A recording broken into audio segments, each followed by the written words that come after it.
Hello students, तो आज हम बात करने वाले हैं एजम्पशंस इन टरजागीज थ्योरी। कि टरजागी ने जो थ्योरी दी, जो भी उसने इक्वेशन दिया अल्टीमेट बियरिंग कैपेसिटी को फाइंड आउट करने के लिए, उसके पहले उसने क्या क्या एजम्पशंस माने, तब जाके उसने ये इक्वेशन को फाइंड आउट किया। तो सबसे पहला एजम्पशन है कि उसने क्या किया कि जो भी फुटिंग है उस फुटिंग को क्या कंसिडर किया, सैलो कंसिडर किया। अब जब वो सैलो कंसीडर कर रहा है तो इक्वेशन क्या बनेगी, जो डीएफ है वो लेस होगी या फिर इक्वल टू होगी किसके, बी के बराबर होगी।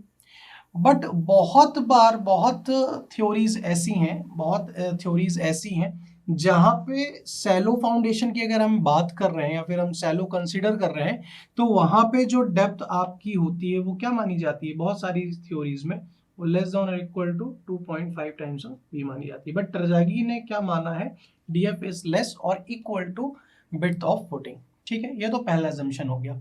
दूसरा एजम्पशन की अगर मैं बात करूं जो कि इंपॉर्टेंट है वो ये कि उसने बेस ऑफ फुटिंग को क्या माना, रफ माना। बेस ऑफ फुटिंग को क्या माना उसने, रफ माना। अगर मैं टरजागी की थ्योरी की बात करूं तो टरजागी की थ्योरी एक इंप्रूवमेंट है ओवर द प्रैंडल थ्योरी। प्रैंडल की जो थ्योरी थी सेम एज इट इज थी, बट वहां पे जो बेस ऑफ फुटिंग था वो स्मूथ था और टरजागी ने इसको क्या माना, रफ माना, और उसी के अंदर बहुत सारे इंप्रूवमेंट करता गया।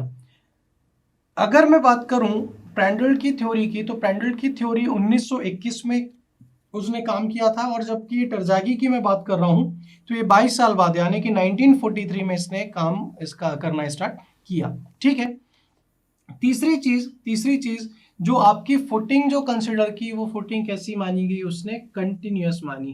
कैसी मानी, कंटिन्यूअस। एग्जाम्पल की अगर मैं बात करूं तो उसने क्या माना, स्ट्रिप फुटिंग माना। स्ट्रिप फुटिंग जो कि कैसी होती है, लोड बियरिंग बॉल होती है, लोड बियरिंग बॉल होती है।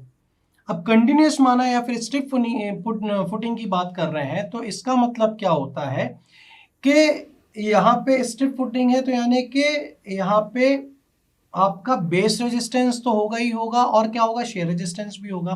बट इन्होंने क्या कंसिडर किया, सिर्फ और सिर्फ बेस रेजिस्टेंस माना। ठीक है, एक्चुअल कंडीशन क्या होती है और इन्होंने क्या कंडीशन मानी, आइए थोड़ा सा डायग्राम के हेल्प से समझते हैं। ठीक है, ये आपकी क्या है, स्ट्रिप फुटिंग है।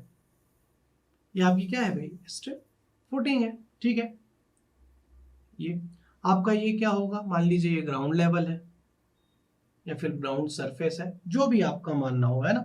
यहां तक की डिस्टेंस क्या हो जाएगी आपकी, टीएफ हो जाएगी। ठीक है, ये यहां से लोड पड़ेगा, यहां से लोड पड़ेगा, मान लीजिए लोड इन फुटिंग क्यूएफ मान लिया आपने, तो यहां से आपको जो रेजिस्टेंस मिलेगा, बेस रेजिस्टेंस, ये हम क्या मानेंगे, Q U, ultimate bearing capacity मानेंगे। क्यू यू, या फिर इसको और नाम क्या दे सकते हैं, एंड बियरिंग रेजिस्टेंस, है ना, एंड बियरिंग रेजिस्टेंस। और यहां से साथ ही साथ आपको क्या मिलेगा, साइड रेजिस्टेंस मिलेगा या फिर स्किन फ्रिक्शन, जो भी है, दोनों चीजें एक है, इसको बोल देंगे अपन साइड शियर या फ्रिक्शन। ठीक है, ये दोनों कंडीशन होती है। ठीक है, ये एक्चुअल कंडीशन है, ये एक्चुअल कंडीशन है, ये एक्चुअल कंडीशन है। बट इन्होंने क्या किया, टरजागी के अकॉर्डिंग क्या हुआ, इन्होंने ये फुटिंग ली, फुटिंग का जो बेस था वो इस तरीके से माना। ठीक है, ये जो लोड आ रहा है उस लोड के अगेंस्ट में बेस रेजिस्टेंस, इन्होंने सिर्फ और सिर्फ बेस रेजिस्टेंस माना। और ये जो बाकी सॉइल है, बाकी जो सॉइल थी, जो यहाँ पे सॉइल थी, जो डीएफ थी, उसको क्या माना कि ये जो सॉइल के लेवल पे उसने इस तरीके से कंसीडर कर लिया, उसने साइड रेजिस्टेंस को नेग्लेक्ट कर दिया और यहाँ पे उसने इफेक्टिव ओवरबर्डन प्रेशर के नाम पे इसको कंसीडर कर लिया। ठीक है, मतलब के क्या हुआ कि यहाँ पे जब आप टरजागी की बात करोगे तो यहाँ पे जो आपको रेजिस्टेंस मिलेगा वो किस फॉर्म में मिलेगा, एंड बेस रेजिस्टेंस के फॉर्म में मिलेगा। इसने पूरी की पूरी जो एडजेसेंट सॉइल थी, पूरी की पूरी एडजेसेंट सॉइल थी, उसको इग्नोर कर दिया और ये माना कि ये जो पूरा का पूरा जो सॉइल था वो क्या कर दिया, इसके बेस से कंसीडर कर लिया। ठीक है, और ये यही चीज इसकी वो बनी, कल को आगे चल के यही चीज इसकी कमी बनेगी। खैर वो बाद में बात करेंगे। मेन एक और इम्पॉर्टेंट बात है कि जो टरजागी ने कंसिडर किया शेयर फेलियर, वो किस टाइप का शेयर फेलियर था, उसने जनरल शेयर फेलियर उसने कंसिडर किया। और एक चीज और बताई कि जब सॉइल फेल हो रही होगी, फेलियर के टाइम पे सॉइल कहां तक पहुंचेगी, प्लास्टिक स्टेट तक पहुंचेगी। कहां तक पहुंचेगी, प्लास्टिक स्टेट तक पहुंचेगी।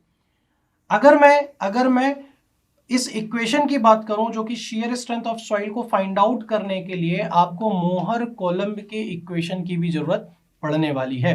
प्लस जो आप लोड कंसिडर कर रहे हो, तो ये जो हरदम लोड आप क्या कंसिडर करोगे, ये वर्टिकल होगा या फिर यूनिफॉर्मली डिस्ट्रीब्यूटेड लोड होगा। यहाँ पे या तो वर्टिकल लोड होगा या फिर यूनिफॉर्मली डिस्ट्रीब्यूटेड लोड होगा। इनका L बाय बी का जो रेशियो होगा वो हरदम इनफाइनाइट होगा। L बाय बी का जो रेशियो होगा कैसा होगा, इनफाइनाइट होगा। तो ये कुछ अजम्पशंस थे टरजागी के इक्वेशन या थ्योरी के, जिसके बेसिस पे उसने कुछ इक्वेशन बनाई, कुछ अपना काम किया, वर्कआउट किया।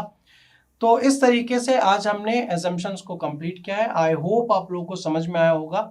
आज के लिए इतना ही। Thank you very much.